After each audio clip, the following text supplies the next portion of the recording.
अस्सलाम वालेकुम नाज़रीन। लाहौर कलंदर PSL 10 सीज़न टाइटल जीत लिया और तीसरी बार उन्होंने टाइटल उठा लिया 2022, 2023 और उसके बाद 2025 का टाइटल उठा लिया। ये सबसे बड़ी बात ये कि तीनों टाइटल लाहौर कलंदर ने शहंशाह अफरीदी की क़ियादत में उठाए। इब्तदाई 2 टाइटल जब जीते थे तो पहले बल्लेबाजी करके उन्होंने ये मैच टाइटल जीते थे, लेकिन आज का मैच जो कोयटा ग्लैडिएटर के खिलाफ फाइनल में खेला था उन्होंने हदफ का ताक़ुब किया और 20 ओवर से 1 गेंद कबल उन्होंने हदफ पूरा करके टाइटल अपने नाम कर लिया। शहंशाह अफरीदी PSL के सबसे कामयाब तरीन कप्तान है जिन्होंने तीसरी बार बतौर कप्तान ये टाइटल उठाया और लाहौर कलंदर को जीत से हमकिनार किया। शहंशाह अफरीदी ने 19 विकेटें लेकर टूर्नामेंट के सबसे ज़्यादा विकेट लेने वाले भी बॉलर्स बन गए। शहंशाह अफरीदी की जितनी तारीफ़ की जाए कम है, लेकिन दूसरी तरफ कोयटा ग्लैडिएटर के हसन नवाज़ ने आज बहुत अच्छी इनिंग्स खेली। उन्होंने 43 गेंदों पर 76 रन बनाए, 4 छक्के 8 चौके। ये PSL फाइनल की तारीख का सबसे बड़ा स्कोर है जो आज लिया के हसन नवाज़ ने हासिल किया। दूसरी तरफ कुशाल परेरा की जितनी तारीफ़ की जाए वो कम है।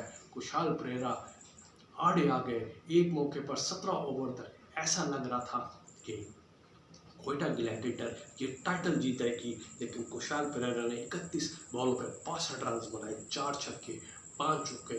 नईम ने भी बहुत अच्छी कमाल बैटिंग की और उन्होंने 27 गेंदों पर 46 रन बनाए, 6 चौके 1 छक्के मारा। अब्दुल्ला शफीक भी पीछे नहीं थे, 28 गेंदों पर उन्होंने 41 रन बनाए, 1 छक्का 6 चौके। लेकिन कमाल हसन रज़ा की, सिकंदर रज़ा की जितनी तारीफ़ की जाए कम है, क्योंकि उन्होंने 7 गेंदों पर 2 छक्के 2 चौकों की मदद से 22 रन नॉट आउट बनाए और उन्होंने 200 लाहौर कलंदर ने जो 202 का हदफ है वो 4 विकेटों के नुकसान पर पूरा कर लिया और टाइटल अपने नाम कर लिया।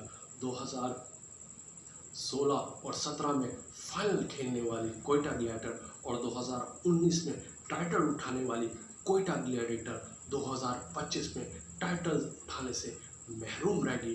वो कोयटा ग्लैडिएटर की टीम सबसे अच्छी थी, तस्वुर की जा रही थी, लेकिन लाहौर कलंदर ने अपने होम ग्राउंड में, होम क्राउड में 34,000 तमाशाइयों की मौजूदगी में आज टाइटल जीता। सदर मुमलिकत आसिफ अली जरदारी ने शहंशाह अफरीदी को PSL टाइटल दिया। इस मौके पर पाकिस्तान क्रिकेट बोर्ड के चेयरमैन मोहसिन नकवी भी मौजूद थे। उन्होंने खिलाड़ियों को मेडल्स पिलाए। टूर्नामेंट शानदार रहा, कम बैक बहुत शानदार रहा टूर्नामेंट का और जितनी तारीफ़ की जाए कम है। इस दौरान फनकारों ने भी अपनी परफॉर्मेंस का मुजाहरा किया और PSL तमाम अच्छी तारीफ़ों के साथ आज लाहौर कलंदर की जीत से इख्तिताम को पहुंचा। ये थी आज की खबर। चैनल को सब्सक्राइब करना ना भूलिएगा। अल्लाह हाफिज़।